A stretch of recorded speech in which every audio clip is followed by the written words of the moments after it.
بسم اللہ الرحمن الرحیم۔ اردو آڈیو بکس چینل میں آپ کو خوش آمدید کہتے ہیں۔ اکبر نامہ کے 7ویں پارٹ کے ساتھ آپ کی خدمت میں حاضر ہیں۔ سکندر کی گرفتاری۔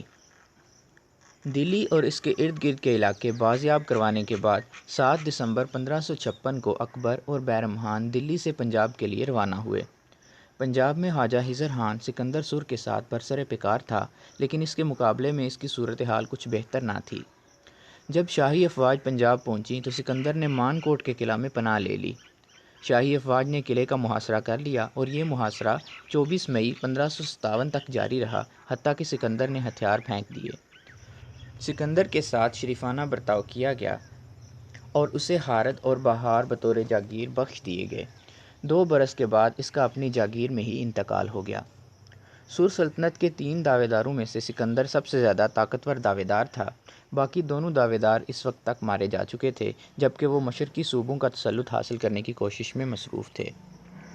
اکبر کئی ماہ تک لاہور اور دلی کے مقامات پر مقیم رہا۔ اس کے بعد وہ دریائے جمنا کے راستے بذریعہ کشتی آگرہ کے لیے روانہ ہوا اور 30 اکتوبر 1558 کو آگرہ جا پہنچا۔ اکبر نے یہ فیصلہ کیا تھا کہ آگرہ کو ہی اپنا دارالحکومت بنائے رکھے گا، کیونکہ آگرہ میں اس کے درباریوں نے بہترین رہائش گاہیں تعمیر کر رکھی تھیں اور کئی ایک خوبصورت باغات بھی لگوا رکھے تھے۔ اکبر نے راجپوتانہ میں بھی قدم جما لیے۔ اکبر اور بیرم خان چونکہ دیگر مہمات میں مصروف تھے، ان مہمات میں مان کوٹ کا محاصرہ سر فہرست تھا، لہٰذا ان کی اس مصروفیت سے فائدہ اٹھاتے ہوئے مشرقی صوبوں میں افغانوں نے 2 مرتبہ سر اٹھانے کی کوشش کی تھی، لیکن علی قلی خان نے لکھنؤ کے قریب لڑائی میں انہیں شکست سے دوچار کر دیا تھا۔ 1558 اور 1559 کے درمیان مغل جرنیلوں نے راجپوتانہ میں اپنے قدم جما لیے تھے۔ انہوں نے اجمیر کے علاوہ جتیارا یعنی جودھ پور اور گوالیار کے قلعوں پر بھی قبضہ کر لیا تھا۔ قندھار اکبر کے ہاتھ سے نکل گیا۔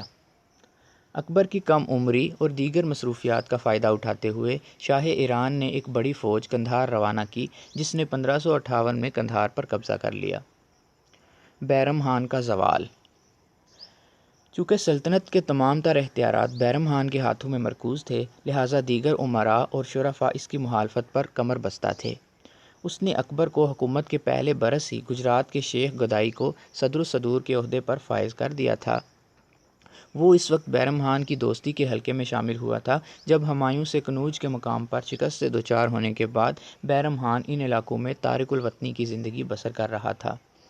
اس کو اس عہدے پر فائز کرنے کی بدولت بہت سے درباریوں میں غم و غصے کی لہر دوڑ گئی تھی۔ اس کی ایک وجہ یہ تھی کہ شیخ گدائی شیعہ مسلک سے تعلق رکھتا تھا، اور دوسری وجہ یہ تھی کہ دیگر اہل افراد کو نظر انداز کرتے ہوئے اس کی تعیناتی کی گئی تھی۔ بیرم خان کی بنیادی قوت شہنشاہ اکبر کی خوشنودی کی مرہون منت تھی، لیکن اس کے کئی ایک اعمال و افعال کی بدولت شہنشاہ کی خوشنودی بری طرح متاثر ہوئی تھی۔ اس نے کئی ایک اہم فیصلے بذات خود سر انجام دے ڈالے تھے اور اکبر سے رسمی اجازت لینا بھی گوارا نہ کیا تھا۔ جس دوران وہ اپنی فوج اور انتظامیہ کی پوزیشن مستحکم کرنے میں مصروف تھا، اس دوران اس نے شاہی خاندان کے افراد اور ان کے ملازمین کے فنڈز میں از حد کمی کر دی تھی۔ مان کوٹ کے محاصرے کے دوران جبکہ بیرم خان کی طبیعت ناساز تھی اور ایک روز وہ اپنے خیمے میں محو آرام تھا، جبکہ اکبر اس کے خیمے کے نزدیک ہی ہاتھیوں کی لڑائی سے لطف اندوز ہو رہا تھا، اس دوران اچانک ہی ہاتھی لڑتے لڑتے بیرم خان کے خیمے کے انتہائی نزدیک جا پہنچے۔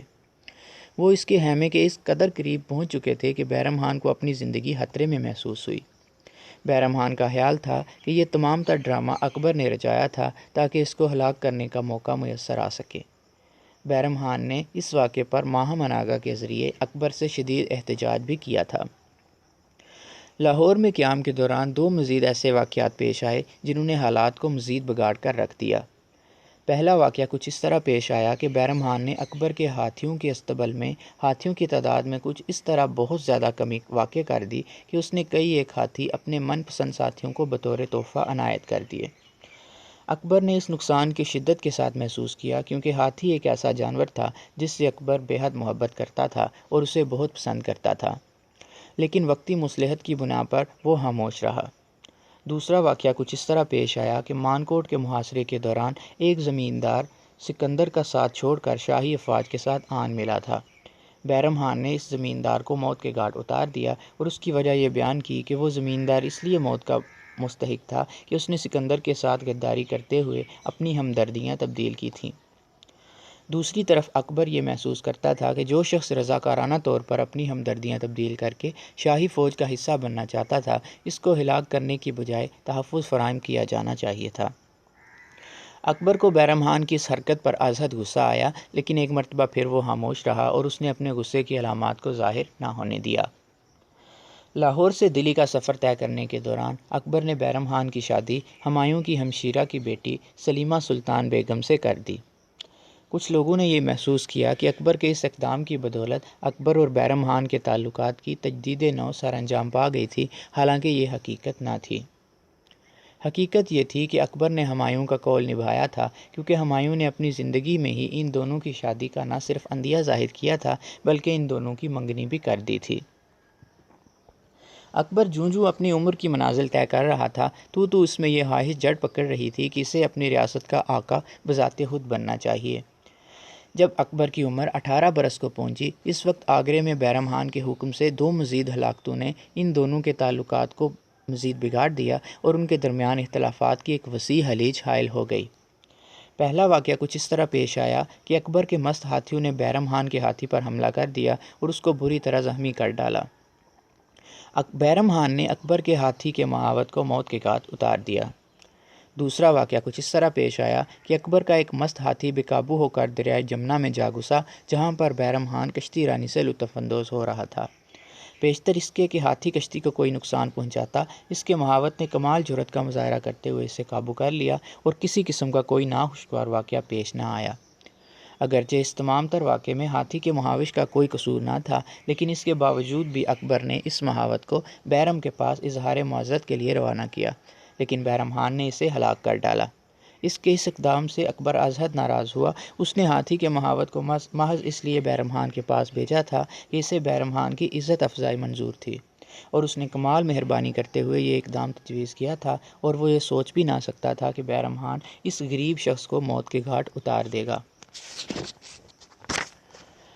بیرم خان کے بعد مملکت میں طاقتور ترین افراد میں اٹکا خان اور ماہا مناگا تھی۔ ماہا مناگا کے علاوہ اس کا بیٹا آدم خان اور رشتہ دار شہاب الدین احمد خان جو دلی کا گورنر تھا، اور منیم خان جو کابل کا گورنر تھا، بھی اس حلقے میں شامل تھے۔ بیرم خان ان حلقوں کو شک کی نگاہ سے دیکھتا تھا اور انہیں اپنا دشمن تصور کرتا تھا۔ جب اکبر نے بیرم خان سے نجات حاصل کرنے کا حتمی فیصلہ کر لیا تو اس نے ماہم کو اعتماد میں لیا۔ ماہم نے جواب میں شہاب الدین کے تعاون کی بھی یقین دہانی کروا دی، لہٰذا ایک سوچے سمجھے منصوبے کے مطابق اکبر 19 مارچ 1560 کو شکار کھیلنے کی غرض سے آگرے سے روانہ ہوا۔ اس کی غیر حاضری میں بیرم خان کو حکومت کا نگران مقرر کیا گیا۔ دریائے جمنا عبور کرنے کے بعد شہنشاہ نے دریا کے پار رات بسر کی۔ اس دوران اس نے ایک احتیاطی تدابیر اختیار کرتے ہوئے ابو القاسم کو بھی بلا بھیجا۔ ابو القاسم شہنشاہ کے چچا کامران کا بیٹا تھا اور اس کو بھی اپنی شکاری پارٹی میں شامل کر لیا۔ اس احتیاطی تدابیر کو اپنانے کی وجہ یہ تھی کہ بیرم خان ہمیشہ ابو القاسم پر خصوصی توجہ دیتا تھا، اور اکبر کو یہ خطرہ لاحق تھا کہ کہیں بیرم خان اس شہزادے کو تخت کا دعوے دار بنا کر اس کے مقابلے میں لا کھڑا نہ کر دے۔ اس کے بعد اکبر دلی کی طرف روانہ ہوا۔ اس کی وجہ اس نے یہ ظاہر کی کہ وہ اپنی والدہ کی عیادت کے لیے جا رہا تھا، جو ان دنوں بہت بیمار تھی۔ دلی کی طرف سفر طے کرنے کے بعد شہاب الدین بھی اکبر سے آن ملا اور 27 مارچ 1560 کو وہ دلی پہنچ گئے۔ دلی پہنچنے پر اکبر نے برملا یہ اعلان کیا کہ اس نے بیرم خان سے قطع تعلق کر لیا تھا، اور تمام تر عمائدین کو ہدایت کی کہ وہ اس کے ہاتھ مضبوط کریں۔ دیگر عمائدین کے علاوہ اس نے شمس الدین، اٹکا خان جس کا تعلق پنجاب سے تھا اور منیم خان جس کا تعلق کابل سے تھا پر اپنے اعتبار کا اظہار کیا۔ بیرم خان کے بہت سے دوستوں نے اکبر کا ساتھ چھوڑ دیا۔ شہنشاہ کی زیر نگرانی دہلی میں نئی حکومت تشکیل پا گئی۔ اس حکومت میں ماہم اور شہاب الدین مشترکہ طور پر وزیر اعظم مقرر ہوئے۔ بعد میں ماہم نے بہادر خان کو وزیر اعظم مقرر کیا، جو کہ علی قلی خان کا بھائی تھا، لیکن حقیقی قوت اس نے اپنے ہاتھوں میں ہی مرکوز رکھی۔ جب منیم خان کابل سے واپس پہنچا تو وزیر اعظم مقرر کر دیا گیا اور خانِ خانہ کے خطاب سے بھی نوازا گیا۔ بیرم خان جو کہ اپنے آپ کو ناگزیر سمجھتا تھا، پہلے تو وہ یہ یقین کرنے پر آمادہ نہ ہوا کہ اس کے زوال کا لمحہ آن پہنچا تھا، لیکن جوں حقیقت اس پر واضح ہوتی چلی گئی، وہ پریشانی کا شکار ہوتا چلا گیا۔ اس نے ابو القاسم کی تلاش شروع کی اور یہ دریافت کرنا چاہا کہ ابو القاسم کہاں تھا۔ اس کو بتایا گیا کہ ابو القاسم کو اکبر اپنے ساتھ لے گیا تھا۔ بیرم خان کو جب اپنی دال گلتی نظر نہ آئی تو اس نے شہنشاہ کو اطاعت قبول کرنے کا پیغام ارسال کیا، لیکن اکبر اس سے مصالحت کرنے پر آمادہ نہ تھا۔ وہ اپنے سرکش سرپرست سے نجات حاصل کرنے کا خواہاں تھا، لہٰذا بیرم خان کے سفیروں کو دلی میں گرفتار کر لیا گیا۔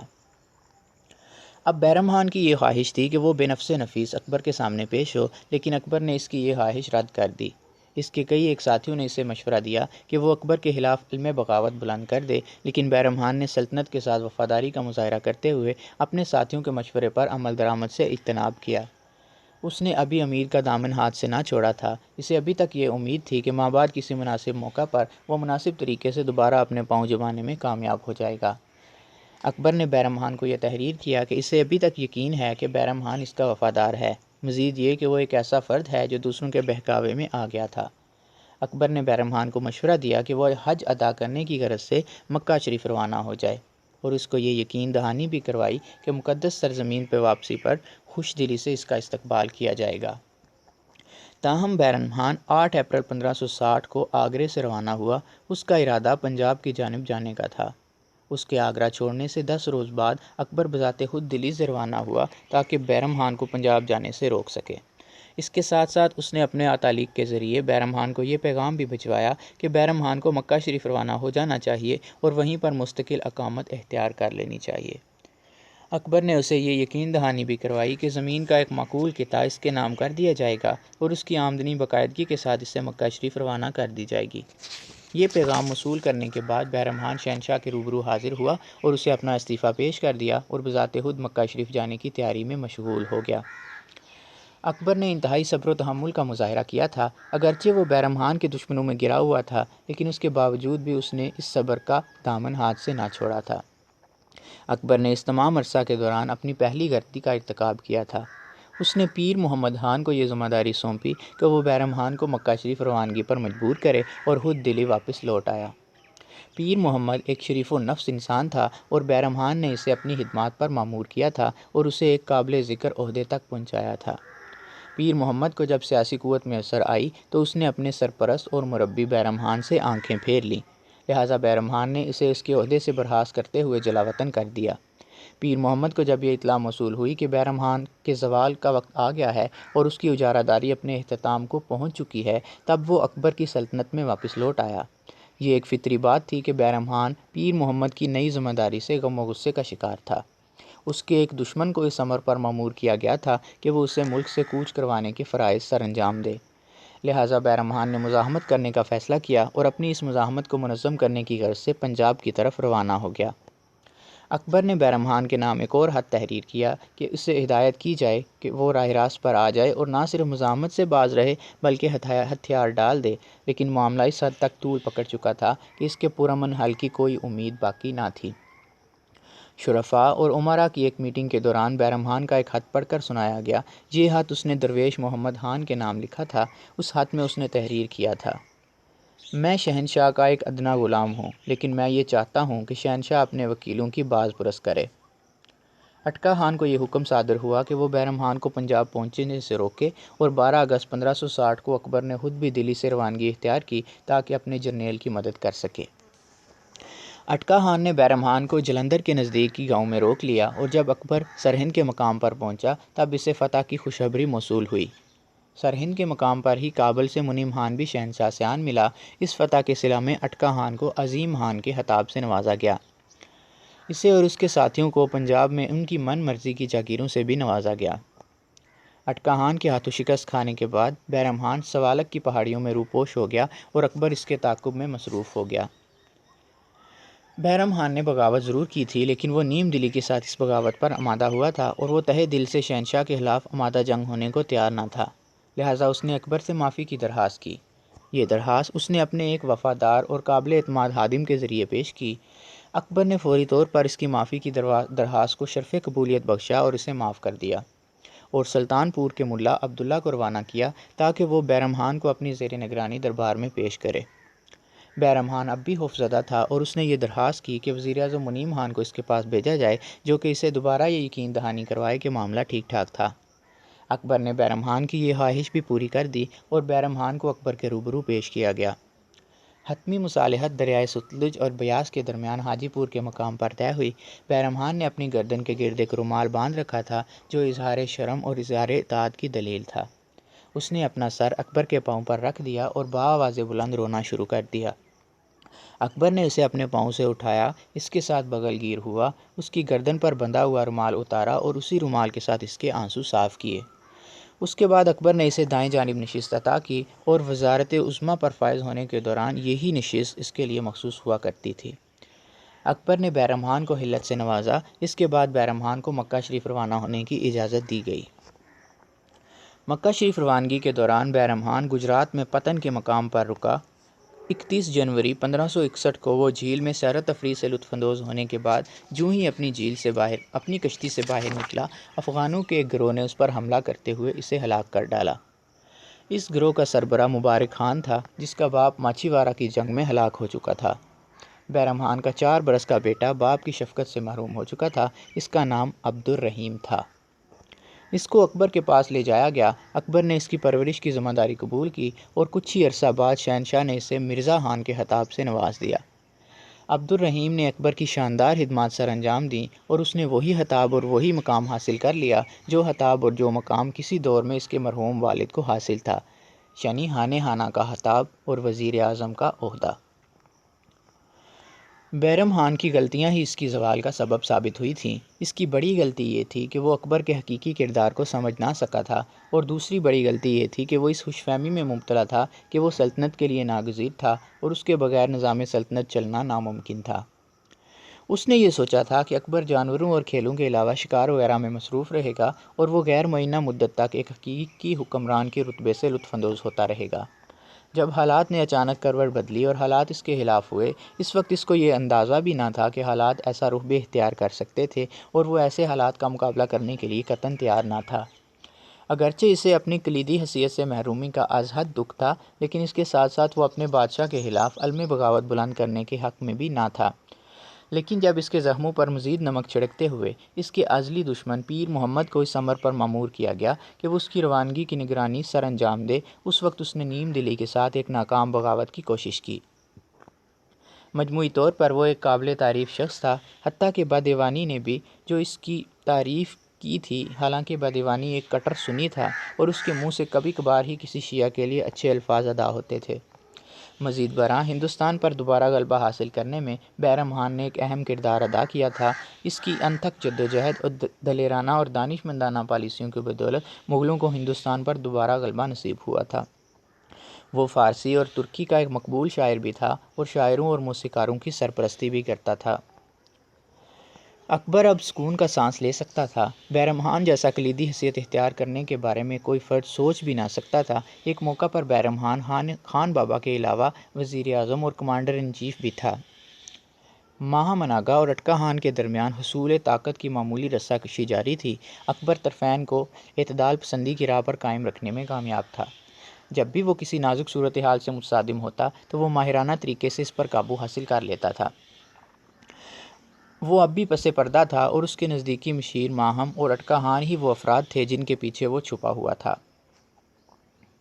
اس نے شیر خوارگی کے زمانہ میں بھی اکبر کی خدمات سر انجام دی تھیں اور مابعد بہرام سے نجات حاصل کرنے کے ضمن میں بھی اپنی بہترین خدمات سر انجام دی تھیں۔ مزید برآں اکبر کو اس وقت تک ان دونوں کی ضرورت تھی جب تک وہ یہ نہ محسوس کر لیتا کہ وہ اپنے پاؤں پر کھڑا ہونے کے قابل ہو چکا تھا۔ آدم خان اور علی قلی خان نے اکبر کی شجاعت کو للکارا۔ جلد ہی اکبر کو 2 منحرف جرنیلوں کو راہ راست پر لانا پڑا۔ ان کے نام آدم خان اور علی قلی خان تھے۔ 1561 کے آغاز میں آدم خان کو مالوا فتح کرنے کی ذمہ داری سونپی گئی۔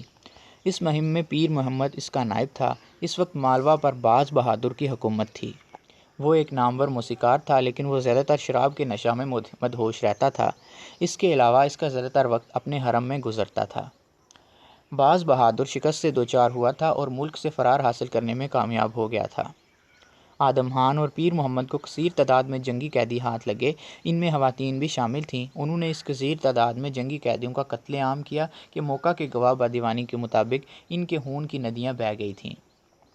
آدم خان نے موسیقاروں اور ناچنے والی لڑکیوں کے علاوہ باز بہادر کا خزانہ بھی اپنے قبضے میں کر لیا اور محض چند ہاتھی شہنشاہ کی خدمت میں پیش کر دیے۔ باز بہادر کی عورتوں میں سے خوبصورت ترین عورت روپ متی تھی، تاہم اس نے زہر کھا کر جان دے دی اور آدم خان کے ہتھے چڑھنے سے بچ گئی۔ دوستو 7واں حصہ یہیں تک، 8ویں حصے کے ساتھ جلدی حاضر ہوں گے، تب تک کے لیے اجازت دیجیے، اللہ حافظ۔